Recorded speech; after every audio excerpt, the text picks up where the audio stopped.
రాష్ట్ర ముఖ్యమంత్రిగా రేవంత్ రెడ్డి గారు అధికారంలోకి వచ్చిన తర్వాత మొట్టమొదటి చెప్పిన విషయం అదొక్కటే. లా అండ్ ఆర్డర్లో ఎవరు కూడా గత ప్రభుత్వం చేసినటువంటి తప్పులు మనం చేయకూడదని ఎక్కడ కూడా లా అండ్ ఆర్డర్లో కాంగ్రెస్ పార్టీకి సంబంధించిన నాయకులు ఎక్కడ ఇన్వాల్వ్మెంట్ లేదనే విషయం ఈ జిల్లా ప్రజలందరికీ తెలుసు. కానీ అరవింద్ కేవలం ఎలక్షన్లను దృష్టిలో పెట్టుకొని ఒక వర్గానికే పోలీసులు సపోర్ట్ చేస్తున్నారు, అందులో దానికి కాంగ్రెస్ నాయకులు వత్తాసు పలుకుతారని చెప్పిన విధానాన్ని కాంగ్రెస్ పై చేసిన ఆరోపణలను అరవింద్ మరోసారి ఆలోచించుకొని మాట్లాడాలి. ఎందుకో మరి చాలా రోజుల తర్వాత గతంలోనే కొన్ని పిచ్చి పిచ్చి మాటలు మాట్లాడుతుంటే ఈసారి రెండోసారి గెలిచినాక ఆగిపోయాను. మళ్ళీ తిరిగి అప్పుడప్పుడు వాతావరణాన్ని బట్టి పిచ్చిలేస్తా అంటారు చూడు, అటువంటి కార్యక్రమాలు చేస్తే ఖచ్చితంగా సహించేది లేదు. చేసే ఆరోపణలకు వాస్తవాలకు దగ్గరుంటే ప్రజలు నమ్ముతారు. జరిగే ప్రతిదానికి నువ్వు కాంగ్రెస్ పార్టీకి, మైనార్టీలకు, ఉగ్రవాదులకు ముడు వేస్తే అది నీకు మంచిది కాదు. దాని మీద పునరాలోచన చేసుకో, మాట్లాడేటప్పుడు ఆలోచించి మాట్లాడమని తీవ్రంగా హెచ్చరిస్తున్నాం. ఇక రెండో విషయానికి వస్తే మన స్థానిక శాసనసభ్యులు ప్రశాంత్ రెడ్డి గారు యూరియా పైన మాట్లాడుతూ మళ్ళీ ప్రజలు టీఆర్ఎస్ పార్టీని కోరుకుంటున్నారు.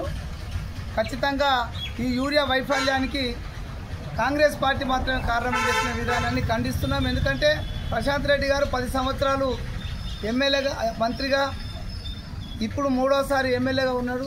వాస్తవ పరిస్థితులు తెలుసుకోవాలా. కేంద్ర ప్రభుత్వం ఇచ్చినటువంటి యూరియాని కాంగ్రెస్ పార్టీ ప్రభుత్వం ఎక్కడన్నా బ్లాక్ మార్కెట్లకు పంపిస్తుందంటే నువ్వు మా పైన ఆరోపణలు చేస్తే కరెక్ట్. కానీ బీజేపీకి ఉపయోగపడే విధంగా కాంగ్రెస్ పార్టీని బదనాం చేయడం ఏదైతే ఉందో దాన్ని మంచిది కాదని సందర్భంగా ప్రశాంత్ రెడ్డికి సూచిస్తున్నా.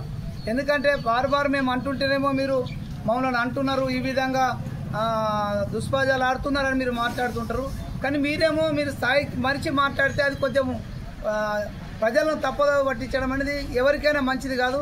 మీ స్థాయికి అయితే అది మరింత మంచిది కాదనే విషయాన్ని సందర్భంగా తెలియజేస్తున్నానే ఈ జిల్లా రైతాంగానికి విజ్ఞప్తి చేస్తున్నాం.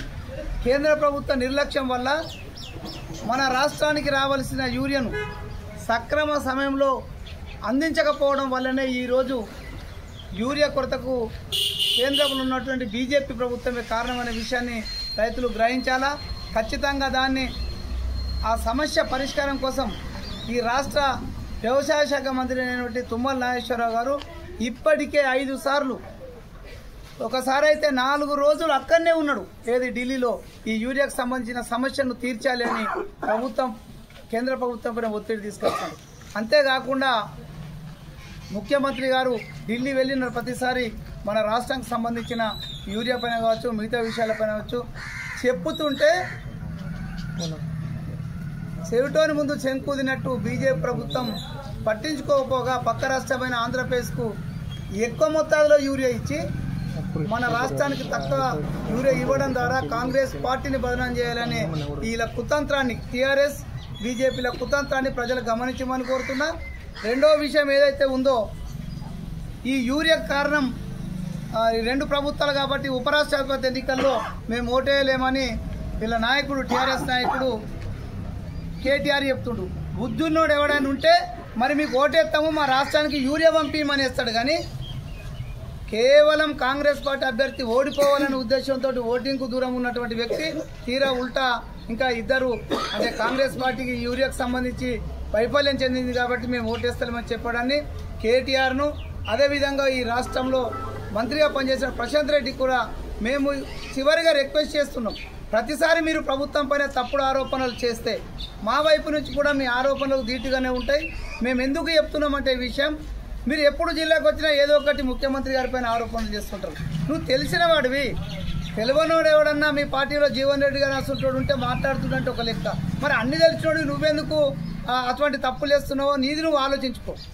మళ్ళీ మేము ఏదన్నా మరి వచ్చి డిస్కషన్ చేద్దామంటేనేమో మా ఇంటికి వచ్చిరంటారు, అనకపోతేనేమో మీరు తప్పుడు మాటలు మాట్లాడుతున్నారు. దయచేసి మీరు తప్పుడు మాటలు బంద్ చేస్తే ఖచ్చితంగా మా దూకుడుతనం కూడా తగ్గుతుంది, లేకుంటే మా దూకుడు ఇదే విధంగా ఉంటుందని తెలియజేస్తూ అరవింద్కు చివరిసారిగా హెచ్చరిస్తున్నాం. తప్పుడు మాటలతో ప్రజలను పక్కదోవ పట్టించే ప్రయత్నం చేస్తే నిన్ను ఖచ్చితంగా ఎక్కడికక్కడ నిలదీస్తామని సందర్భంగా ఎంపీ అరవింద్ని హెచ్చరిస్తున్నాం.